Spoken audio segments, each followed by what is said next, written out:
climate reparations to poor countries. Joining me now, Indiana Congressman Jim Banks, chairman of the Republican Study Committee. Congressman, I have one question for you.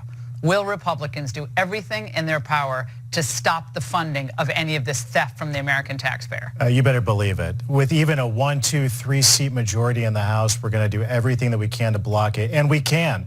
We've seen Joe Biden try to force American taxpayers to pay for foreign wars, other people's student loans. We've seen them Obamacare, you fill in the blank, but to pay for the weather, bad weather in foreign countries out of the pocketbooks of hardworking Americans might be the most insane thing I've ever seen. Well, you were sitting here off camera when we were discussing these global passports that Biden agreed to in the G20, global pandemic passports, vaccine passports. That also will have to be funded by Congress.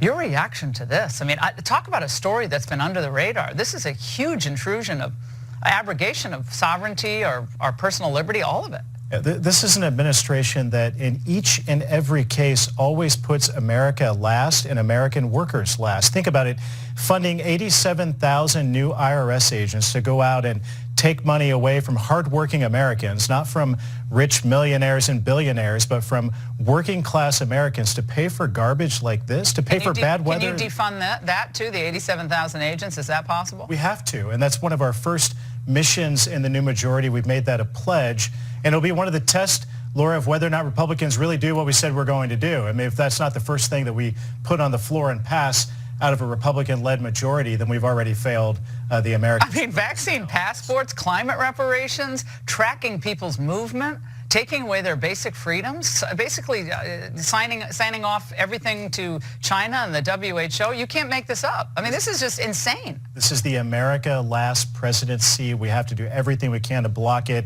And even with a narrow, slim majority in the House, we can.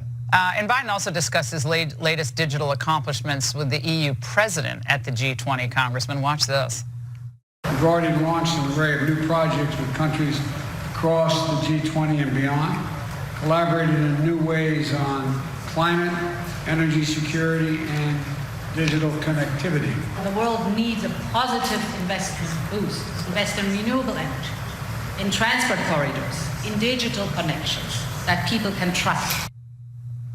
Congressman, he's bragging about selling us out on energy. Yeah. And the Europeans are thrilled with it.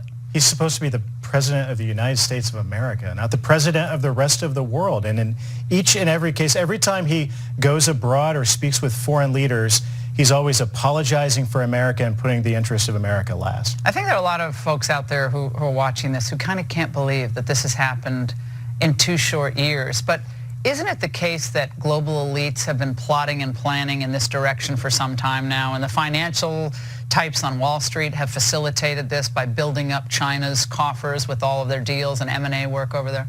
Absolutely. This is why they got Joe Biden elected to begin with. And, Laura, for 2 years, we had a Democrat Party who didn't provide any oversight. They didn't hold this president or his administration accountable at all because he's their own guy, and the same interests that own the Democrat Party, like the Chinese Communist Party, own Joe Biden too. Where's the squad on this? I thought they were all the hard-charging, social justice, liberty, individual liberty. Where's the squad? They're okay with all this? They've been exposed. They're in on it. Are they pro-war too? I mean, they kind of lost their view on the war too, right? Yeah, the hypocrisy, it's unbelievable at this point.